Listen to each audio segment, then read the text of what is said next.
topics and opinions expressed in the following show are solely those of the host and their guests and not those of W4CY Radio, its employees, or affiliates. We make no recommendations or endorsements for radio show programs, services, or products mentioned on air or on our web. No liability, explicit or implied, shall be extended to W4CY Radio or its employees or affiliates. Any questions or comments should be directed to those show hosts. Thank you for choosing W4CY Radio.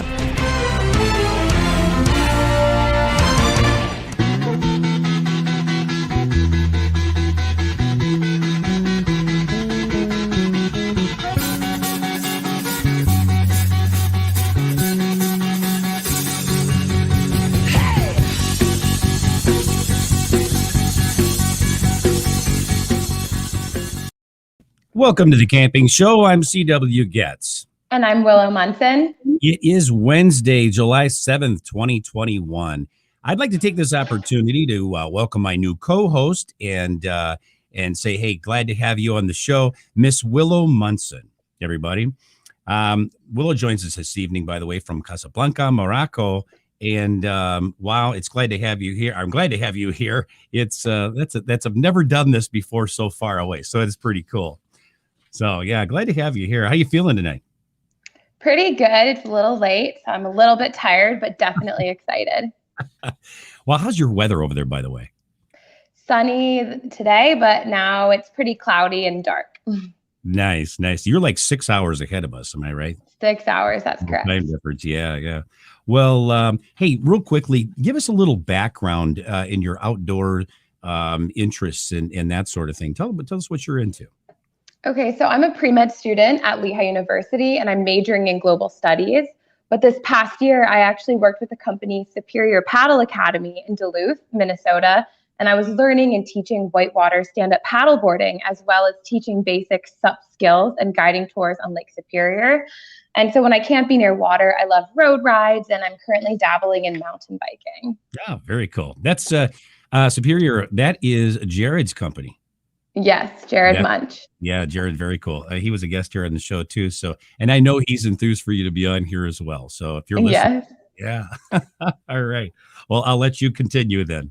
Okay, well, I want everyone to know that tonight's episode is sponsored by Campground Views, making camping easier. Well, we've got a great show here for you this evening, and we encourage listeners to call in with a question or a comment for tonight's guests. The number here is 815-663-7782. That number again, 815-663-7782. And of course, viewers can message their question or comment to us during tonight's show. Tonight's episode is Whitewater Boating for Me with our special guests, Dan Bowers and Colin Kemp. Well, tell us a little bit about Dan and Colin, would you please? Okay, so 34-year-old manager and buyer for Rutabaga Paddle Sports in Madison, Wisconsin, Dan Bowers is a well-known figure in the whitewater paddling community. Having been drawn to the sport over 10 years ago, Dan is a certified sea kayak guide and has guided many trips in large bodies of water, including Lake Superior.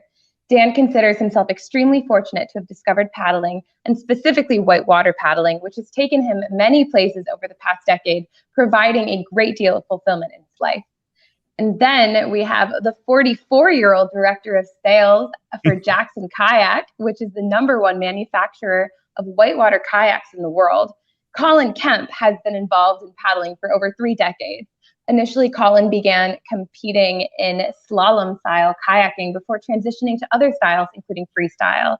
And then in 2001, Colin made the U.S. national freestyle team representing the United States at World Championships, proudly earning 4th place in the squirt boat category.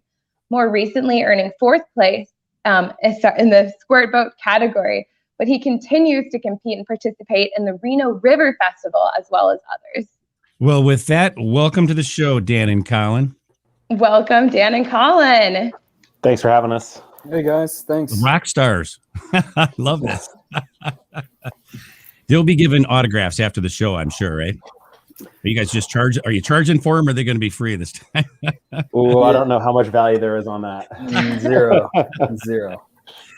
Well, you guys are definitely in that rock star category there. So I want to ask you, first of all, how did each of you get involved in whitewater boating? And by the way, what compels you to drive for hours and even fly to other continents to participate in this sport of whitewater boating? When I was about 7 and I was backpacking with my dad on the Laurel Highlands over the Youghiogheny, I was told that if I didn't cry and didn't ruin the backpacking trip, I would be allowed to go on a rafting trip, which seemed spectacular. And so I survived the trip. And within about 2 minutes into that raft trip, I saw the safety boater. And in that instant, I knew I wanted to be a paddler. Oh, wow. And it absolutely trumped anything that was happening in the raft. And after that, then it was classes, teaching, and that's it. Yeah, That's ruined pretty my life. that picture there, I love that. What can you bring that? What is that called? That's called an ender. And what you do is you drive the bow of your boat into the oncoming water off of a wave, and you wait till the boat gets to that vertical realm, and then you kind of stand up, and it allows you to shoot the boat up in the air and fly for a brief moment. So, and the beautiful part about it is you can land, paddle back, and do it again and again. Wow. I'd land upside down. That's just me. It happens. Disaster happened there. It's all part of the learning, and upside down is not a bad thing in whitewater. It's okay. No, that's true. Yeah. Wow, that's pretty cool. Dan, how about you? I guguess how I got started was, a friend of mine introduced it to me while I was working at a small paddle shop in Illinois. At that point, I had been guiding sea kayaks and local paddle trips and things like that. So I had a role and everything else. And he was like, well, you got that, come on over. And took me down the Vermilion River in Illinois, which some people may know as many whitewater paddlers in the Midwest. That's their first river, kind of down there. And I hit the first wave train, and that was it, man. I was like, well, this is way better than paddling 15 to 20 miles on a seeming treadmill of flat water. So Dan, was that Wildcat Rapids that you're talking about, that first whoop-de-doo, we call that, I guess? There was a little drop there, but is that the Wildcat? I guess I owe credit to the wave train below the dam called the Narrows. The Narrows, but Wildcat was awesome as well. It's kind of funny as a beginner paddler paddling that river for the first time. Everything up to that's pretty easy, and then all of a sudden there's 100 yard or 50 yards or so of class 3. And It's like, oh well, where'd that come from?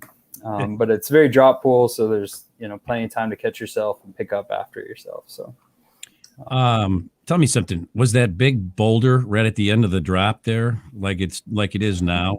Yeah, it still is. Yeah. Mm-hmm. Years ago, that wasn't there. So right. Where'd that come from? Because they had it closed for a while. Yeah.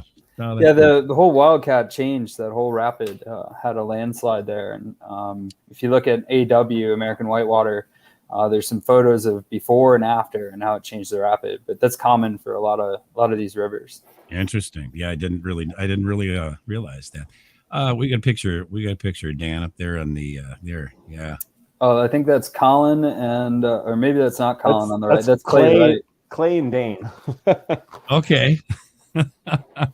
That's doing the opposite of what you were doing in the last picture. Is that right? Yeah. What they're doing is called a stern squirt, and it's where you fly the stern of the boat like a wing under the water and use the opposing currents to elevate the bow. So it's a little different, but similar idea. You get the similar effect just on the other end. It looks like it's fun. It really does.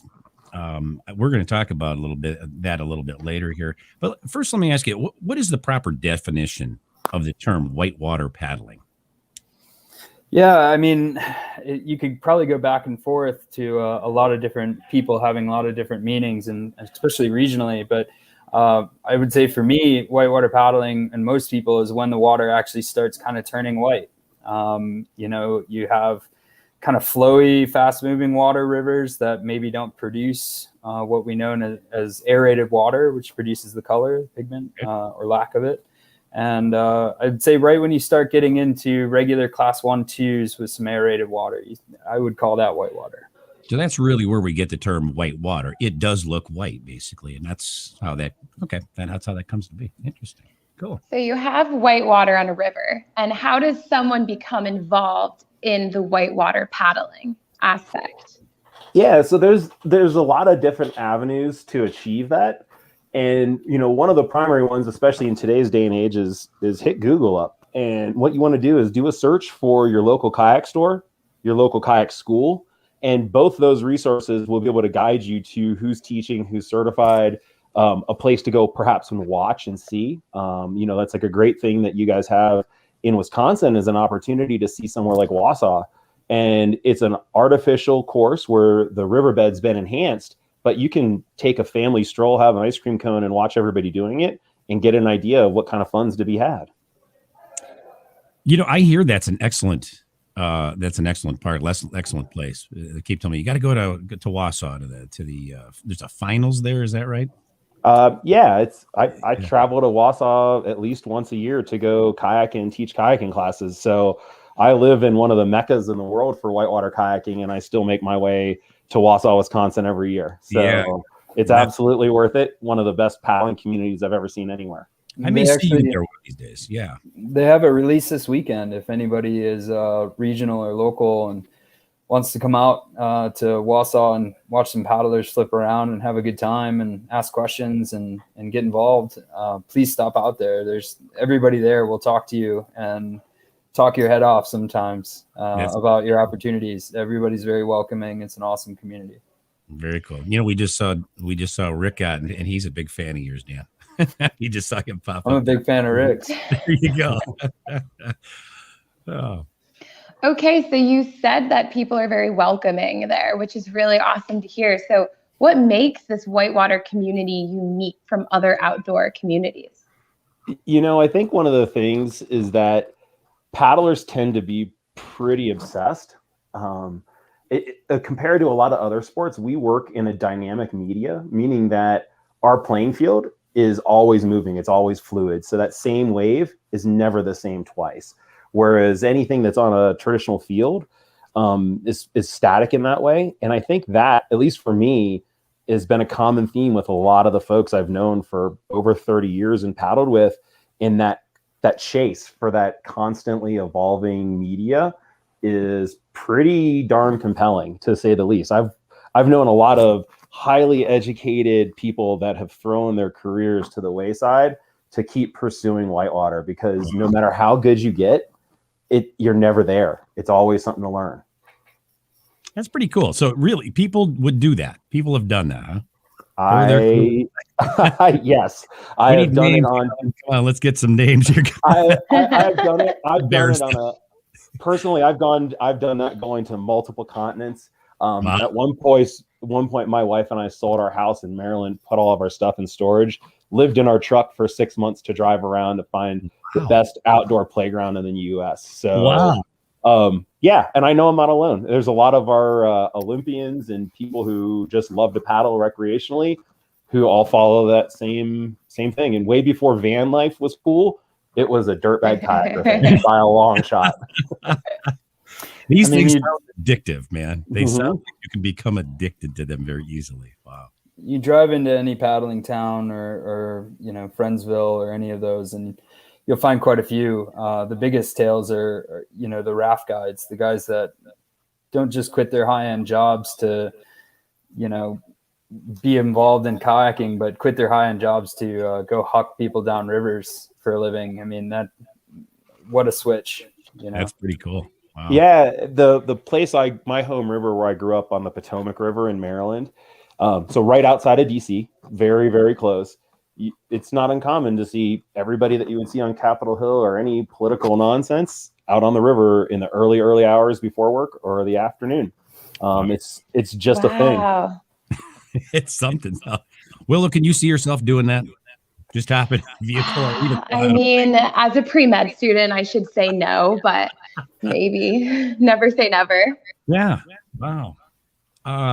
What do you do? You live like out of a trailer and that sort of thing, just like maybe like a bit of a nomad or something. I couldn't count the number of people who live in a truck, camper, trailer on their own accord. Absolutely.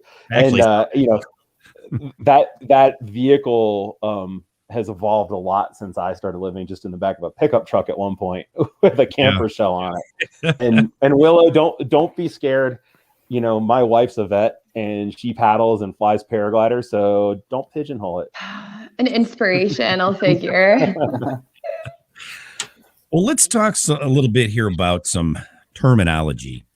We got a few terms here. How about giving us a definition to each of these, if you don't mind? Start with the term recreational kayaking.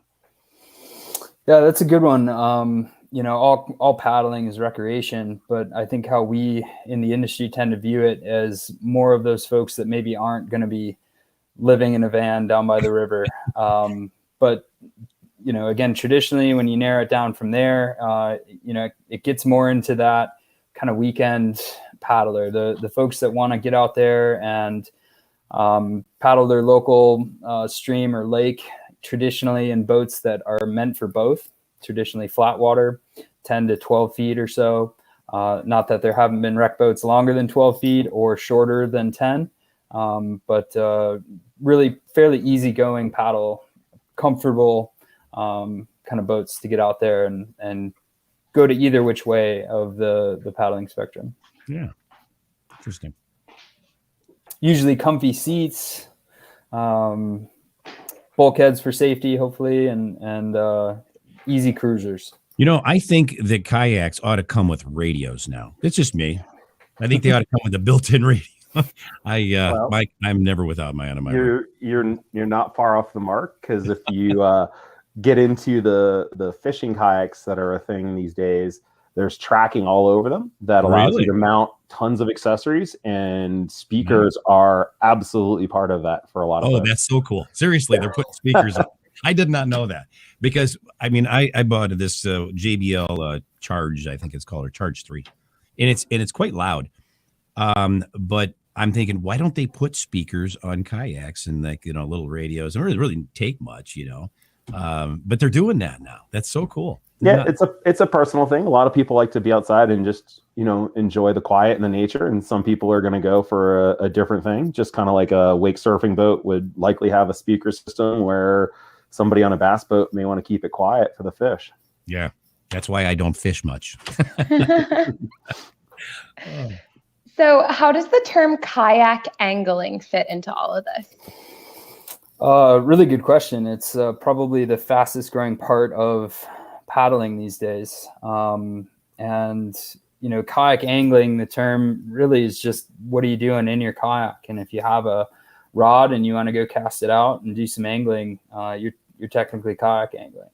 I think fishing kayaks that have started to come out have kind of taken that narrative and turned it into a whole new world for a lot of people, and provided ways to not only get out and fish comfortably, but advantages like standing in your boat, or, as Colin said, mounting all these options to it, from fish finders to trolling motors to automatic anchors to, you can really go as wild as you want it to be.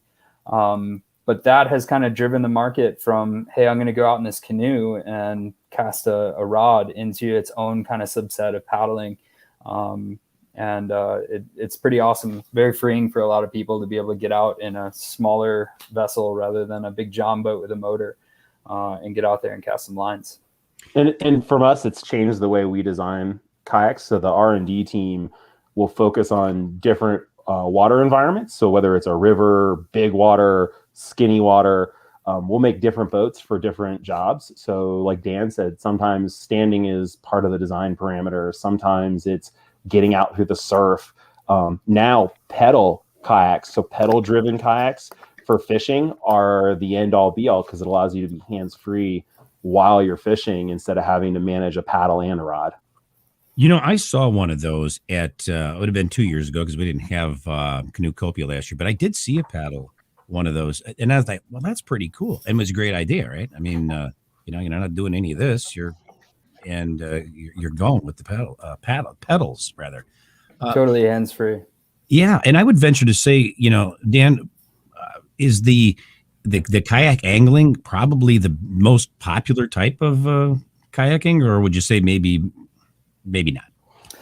I think Colin probably has a lot to add to that too. I would say he probably has a more national view of it, where I'm kind of a little more regional. And I'd say, yeah, for our region, kayak angling is definitely on the up.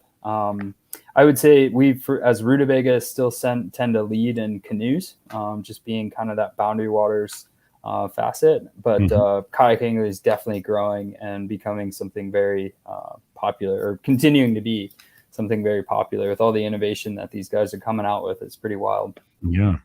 Yeah, and I agree with Dan. You know, the kayak angling component is certainly the fastest growing.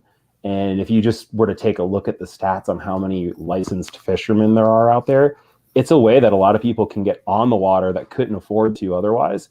But at the end of the day, recreational kayaking has the greatest number of bodies participating, simply because the barriers to get in there are the lowest. Yeah. Because you need a boat no matter what, a paddle and a PFD, but you don't need to have fishing gear or anything like that, and you can still fish out of a rec boat. So that's why they're still going to stay the highest volume boat as far as number of boats sold, but the innovation, the excitement's in the fishing and whitewater realm for sure.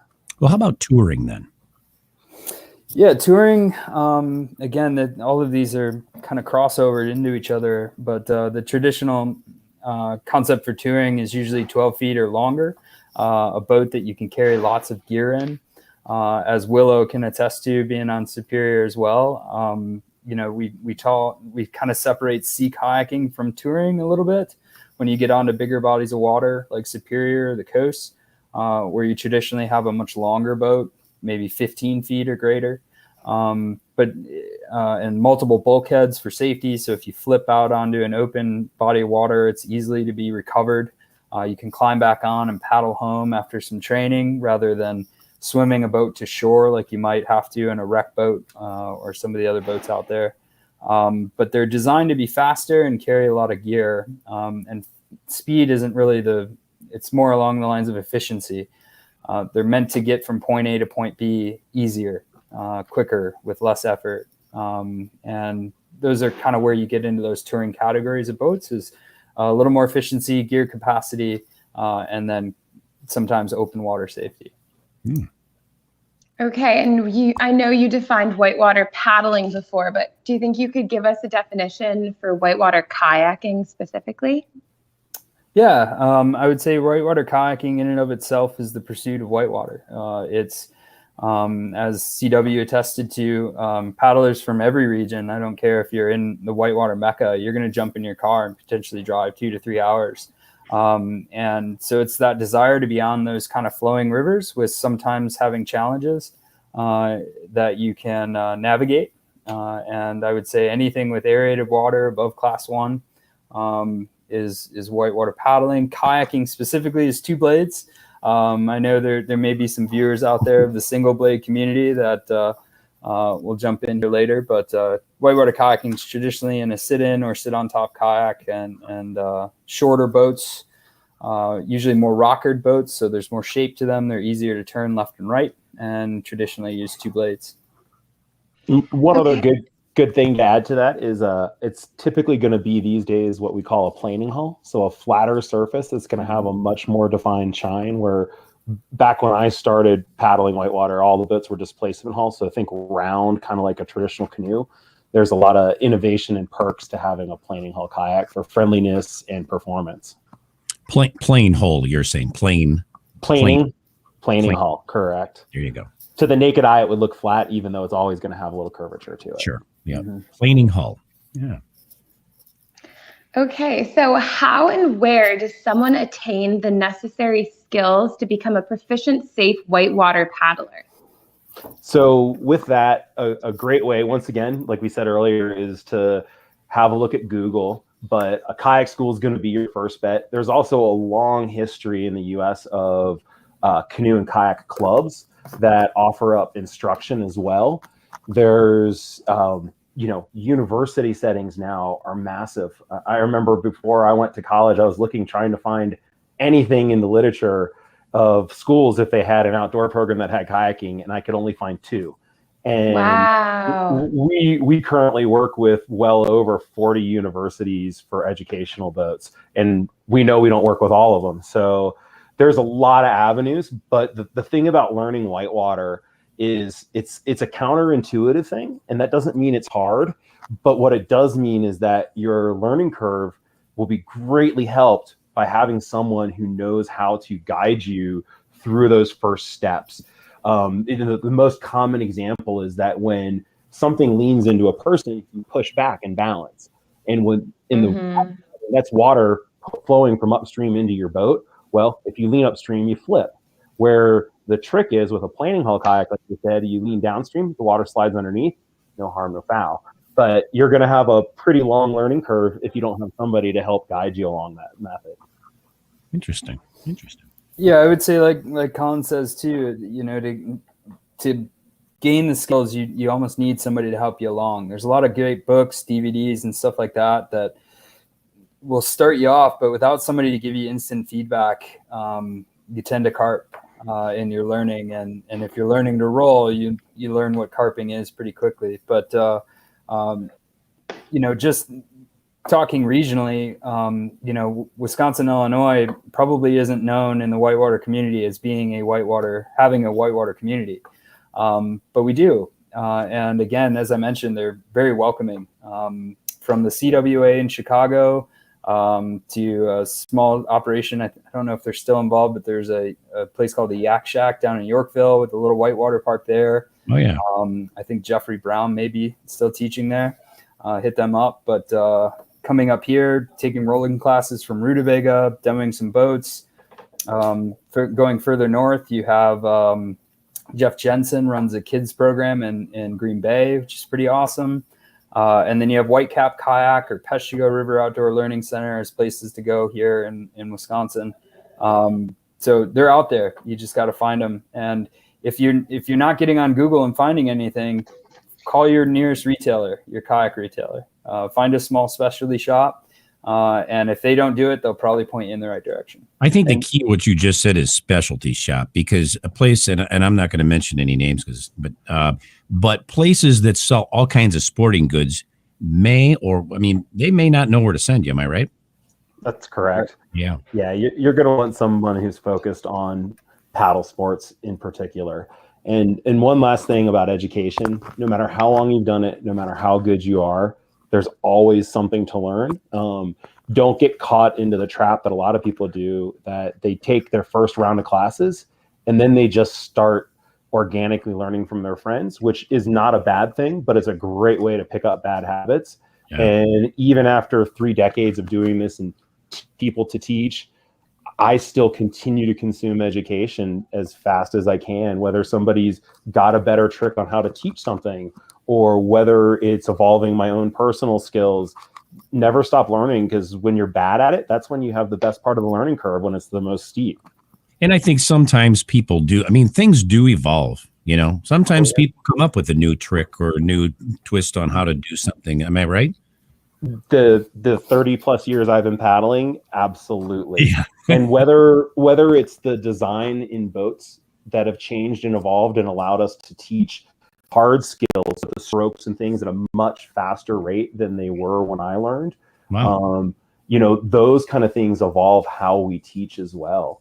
And for anybody who's, thinking about paddling, but maybe is a skier, when things like the planing hull that we mentioned before came around, that was kayaking's equivalent to the shape ski. And overnight, when skis went from straight to shape, everybody learned how to carve. It wasn't this like, oh my God, look how good they are anymore. That became attainable to everyone. And I've been lucky enough to watch that evolution during my paddling life, and it's not over. It's still going. Yeah, that's pretty cool. That's very cool. Wow. Okay, guys. So now we're going to take a break for a commercial break, but don't go away. We'll be right back with more of The Camping Show on W4CY Radio and Talk4 TV after these messages.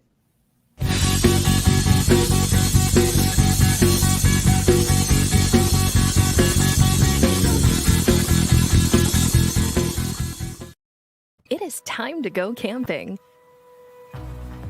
Introducing Campground View's virtual tours. You can tour the campground, see the sites, see if they are available, and click to book your perfect spot. Hit the open road and explore the amazing places found in nature. We make it easy to discover, find, and book your site so that you can go have the fun and freedom you seek. Campground View's virtual tours make it easy and simple for you to see where you are going.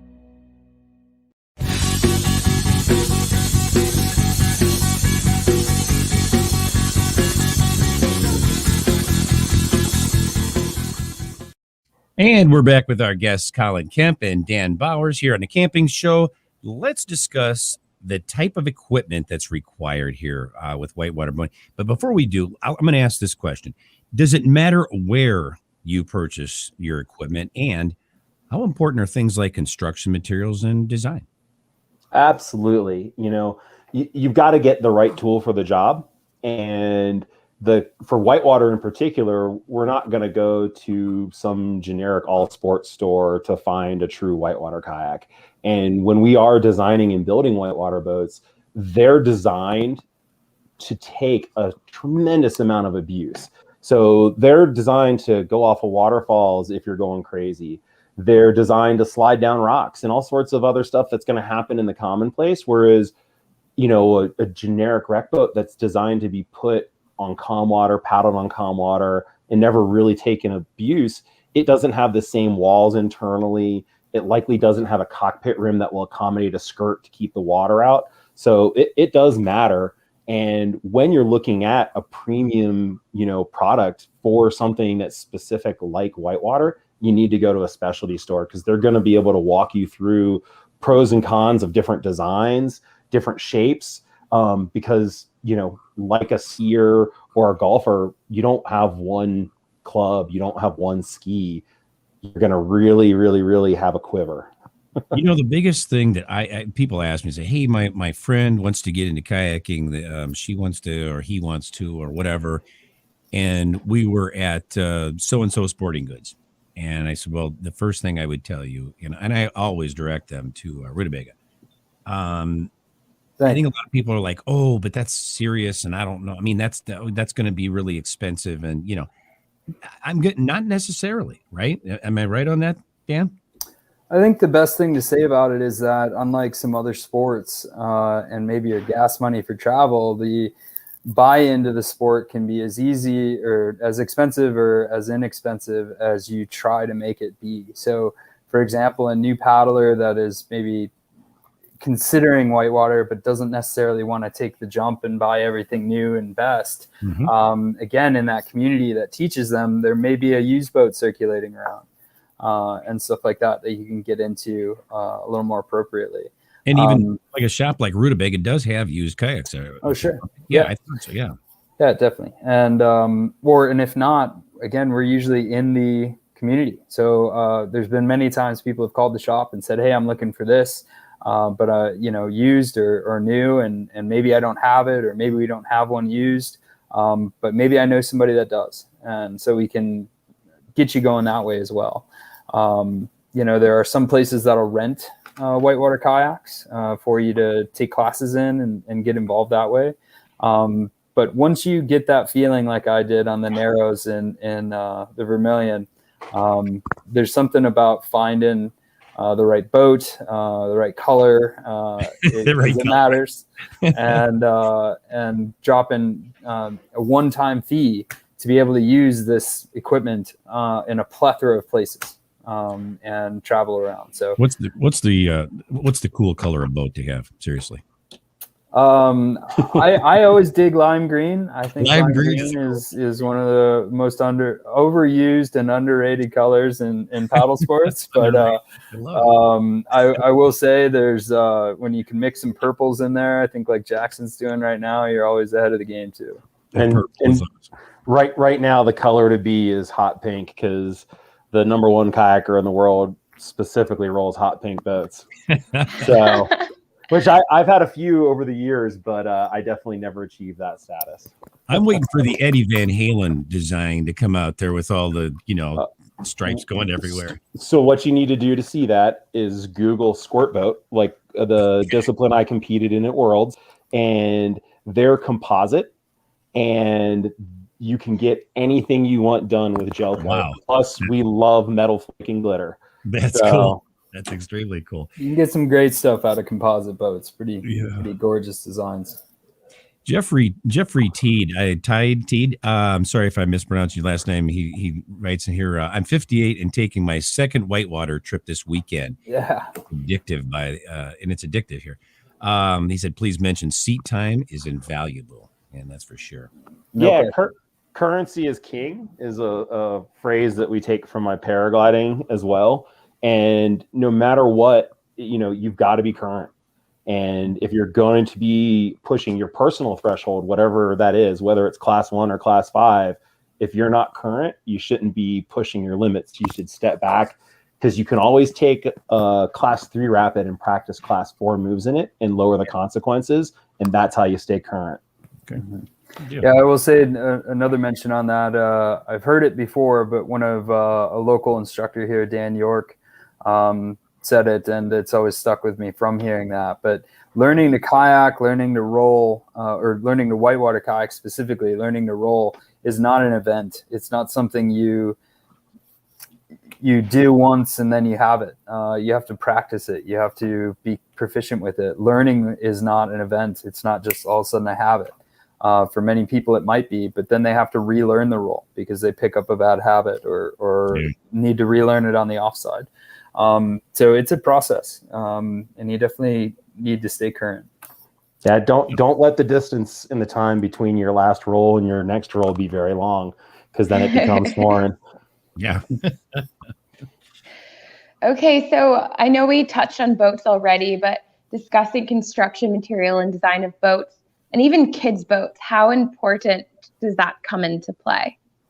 Yeah, so within whitewater boats, there's so many options, because any one company's design team can decide to make a boat that targets specific design parameters, and with that, there's always a balance. You give and take. So when you go for speed, you often lose agility and maneuverability. So there's always a balancing act, and the best boats are the ones that achieve the balance. And so the way that we like to look at it is there's 4 primary categories of boats that we look at. One would be play boats on one end of the spectrum, and those are the very short, small boats that I believe we have some pictures that we can show as well of our Rockstar. And so that's designed for freestyle and tricks and things like that. The far end of the spectrum is what we would call a creek boat. And creek boats are really designed to detune the hardest whitewater you paddle. So it should help make that a little bit easier. And then in the middle, what we look at is 2 categories of boats that both could be called river runners. But the way I think of it is a 3-dimensional river runner, which is a river runner that is designed to be stood on its stern, be put vertical, surf every wave. And so we have the photo of the Antics, which was the boat that we saw the picture of Dan stern squirting and then Clay and Dane. And so I would look at that and call that a 3-dimensional river runner. And then the other category is a 2-dimensional river runner, which is kind of a misnomer, but it lends itself to being more cruising point A to point B, but it often allows you to have the ability to start creaking that harder water like that pure creek boat would, but it often has a little bit more of a planing hull with chines that allow it to surf well too. So it's kind of bridging a gap. And then the photo we have represented now that was up is a boat that's called the Traverse, and that's a hybrid. So that's a boat that has whitewater capabilities and can run all the whitewater you want it to do. Like, quite honestly, a lot of our folks do self-support Grand Canyon trips out of that boat. But for someone who's just learning and doesn't know how much whitewater, how much flat water they want to take on, it has a skeg, so it'll help you track and deal with wind and things like that on a lake setting. And then as far as kids' boats go, for us in particular, that's that we launched our company on a kids' boat when everybody told us we were crazy and possibly reckless. And with that, I think of it, and when I started paddling, over 30 some years ago, all boats at the time were 4 meters. They were transitioning out of fiberglass into plastic, and everything was set on a standard that came out of Europe. And when I started, it was head and arms coming out of the cockpit rim. It looked goofy, right? The boat didn't fit me. And now I look at it, and since we launched those kids boats in 2004, I know a couple of our current Olympians and the best kayaker in the world and a ton of other people that are now leading and innovating where the sport's going. And they all got a huge jump start because they started in a boat that was the right size. So for us, that's super cool to see that. Super cool to see the evolution. Yeah. How about, and I just noticed we're running down about 7 minutes here. How about paddles? Yeah, simply put, when you look at paddles, they tend to be shorter. They tend to be a high angle variety. Might be hard for me to show. We didn't have a photo, but I got mine pretty close. Oh, good. So high angle, yeah. So ultimately, when you start off in whitewater, though, which is kind of the point of the conversation, keep in mind that whatever paddle moves you downriver is going to be great to start with. What you'll find from the transition over to recreational kayaking to whitewater kayaking is that you probably want something tougher. You probably want something a little shorter. So when you start kind of putting into that playboat or downriver or true whitewater running, you're definitely going to want something stronger. They traditionally come in a single shaft. You can get it for breakdowns if you need a backup in your boat. And usually where rec paddles, are 100 and 205 centimeters and up, whitewater paddles tend to be 200 centimeters and down. For example, I use being 5'9", I tend to use a 197. I think Colin probably uses a longer paddle. He's a much taller guy than me. But again, traditionally they're high angle and they're tougher. Good, cool. And what about PFDs? Yeah, so with paddling, you really are looking to have a lot of range of motion for when you're paddling and taking aggressive body strokes. You're really looking at torso rotation, but also the type of vest we look at is a type 3, and they're generally referred to as a swim PFD, so that you have that range of motion for your shoulders and it stays out of the way. So, preferably like Astral Designs is a company that has really led the innovative charge for a while, but they're designed specifically for whitewater. And those kind of folks even make the fishing PFDs for specifically that kind of a job. So they're really getting, just like we make boats for different jobs, they're making PFDs for different jobs, even to the point where my dogs have the same company PFD as I do when they come out and surf in the park. Oh my gosh. So they love to go and surf on the boat with us all the time. Aww. How about helmets? Yeah, they're definitely unique, just like all this gear. Whitewater paddles are for whitewater. PFDs, while you could probably use most, there are specific PFDs. I would say helmets is kind of the one place where I'll say are exclusively whitewater. Every helmet is designed for a different sport. For example, I wouldn't recommend using a bike helmet in whitewater. But they're traditionally designed to kind of take a licking and keep on ticking. You still want to replace your helmet after a good impact. But the idea of usually needing a helmet in whitewater without trying to sound too terribly terrifying is that you tend to have 1 to 2 impacts, as on a bike, you maybe have 1. And so depending on how fast your roll is, that, obviously becomes pretty important. So there's many different shapes, price ranges. I would say get one that's comfortable that you can wear all day. But looking for it and sizing it up, you don't want it to be super loose. You want it to kind of stay put as maybe it fills with water and grabs and pulls up. You want to try and not expose the forward part of your head as you're underwater, and learn to tuck forward is a good one. But definitely unique to whitewater. You want to look for a whitewater helmet that fits and is comfortable. Real quick with that, Dan, full face or not? I think that's a complete matter of opinion. And if you feel like it might be beneficial to you, go for it. I choose not to. I don't like, 1, the confidence it gives me. 2, I don't necessarily care for it as a snagging hazard or a kind of, sometimes it's harder to talk through. So if I need to communicate with other people on the river, it's just not my preference, but by all means, that doesn't mean that they're bad or won't work for you. Yeah. And what about skirts? Yeah, skirt in whitewater is an important piece of gear because it's going to keep you dry. It's going to keep the boat from filling up. And the things that you really want to pay attention to when you get a skirt are to make sure that you get one that's appropriately sized for not just the boat you're in, but the size of boat you're in. Because with whitewater boats, we're making, on most cases, 3 sizes of the same design. So that way, like Dan mentioned, he and I would have a properly fitted boat, even though I'm quite a bit bigger than him. But there's the things that you would really look at are going to be the type of rand. So what seals under the cockpit rim?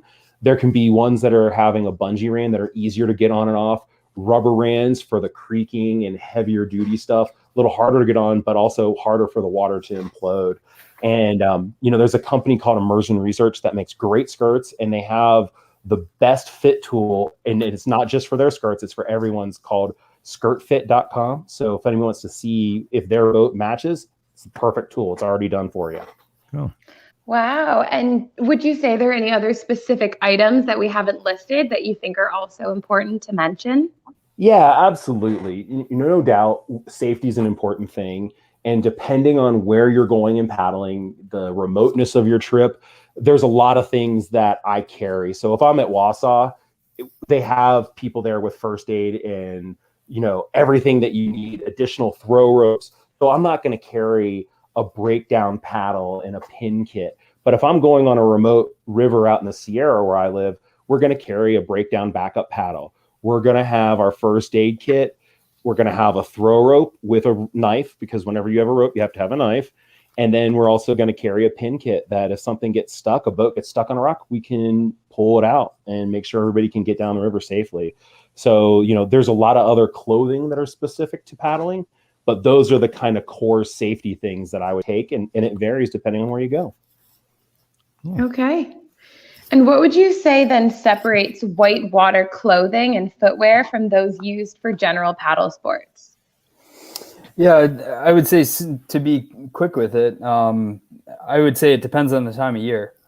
Simply put, when you're in kind of earlier season, end of season, things like splash gear doesn't quite cut it. So you're probably looking at that point for a dry suit or a wetsuit to keep you warm. Summer, I'll even find myself wearing a shorty dry top or a shorty splash top just to kind of help keep the sun and water off me. I would say a lot of people wear whitewater clothing specifically, not just to protect themselves in cold weather, but to also keep water out of their boat. So having an overflap to keep, when you're upside down, that water from running through your tunnel into your boat, especially freestyle paddlers tend to have a top that is all in one skirt for your boat and splash top. So there's no gaps or leaks to be able to happen. So keeping inside the boat dry, keeping you warm and comfortable is good stuff. I would say footwear is important. Having a good sole under your feet, just in case you got to get out of your boat or swim out of the river, to have something protecting your feet is really important as well. Interesting. What would both of you, because we're about out of time here, but what would both of you like everyone to take away from our episode this evening? Because everybody associates whitewater, dangerous, death, all that kind of stuff. All things considered, what would you like listeners and viewers to take away from tonight's episode? I think, to me, the important thing is whitewater is what you make it. It doesn't have to be Class 5. It doesn't have to be what you see on YouTube videos. You can go out and surf a Class 2 wave, which is very, very relaxing. It's just that kind of Zen moment. And you can be just as stoked as the guy running the 100-foot waterfall. So don't let other people dictate what it is you like about paddling, because over the course of my paddling life, I've been chasing different parts of paddling the whole time. And you can make it as safe as you want by biting off what's good for you. So that's the important thing. Yeah. That's pretty cool stuff. I love those pictures. Yeah, I would say that it's never, there should never be a point in time where you feel like you can't jump into it. Of course, you just saw, I think that was Dane. I don't know anybody else to get that high out of a loop, but whether you're like me and you started at 28 on a whim, or like Colin, kind of younger or ordained starting at 5, or a lot of my friends have started in their 40s, 50s, and 60s. And again, they do what they want with the sport, and they're content and having fun. And, you know, it feels like flying. When you hit that edge right, it's wonderful. And to be able to do that at any age, I think it's a sport that'll keep you young. Very cool. Hear that, CW? It's a solution to your... What I'm hearing, yes. Okay, so where can our viewers and listeners go to follow each of you on social media? And are there any websites that you'd like to mention? Yeah, so I mean, you can take a look at Instagram and Facebook for me, and I know you guys have been putting that on the screen. But another great resource for us is jacksonkayak.com. We have the biggest archive of content that you could find anywhere, whether it's teaching videos or just like, oh my gosh, videos. You can see it all. But one other thing that we did, and I think we'll have the link to share, is we're going to give anybody who wants a free copy of a rolling and bracing DVD. So it'll teach you how to get your head wrapped around the concept that's fundamental to everyone in Whitewater. And there's a code that'll be rollout for that to get a free DVD. And you can take a look and see if kayaking is for you, especially water. Wow. Very cool. Very cool.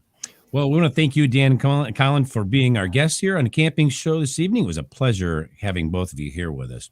Be sure to tune in for next week's episode, HCC, Paddling Canada's Historic Rivers, with special guests, retired photojournalist, author, and wilderness tripper, Mr. Michael Peak. Until then, thank you for tuning in to the camping show. This is CW Getz.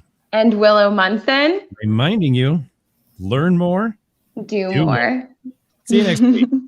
Bye-bye.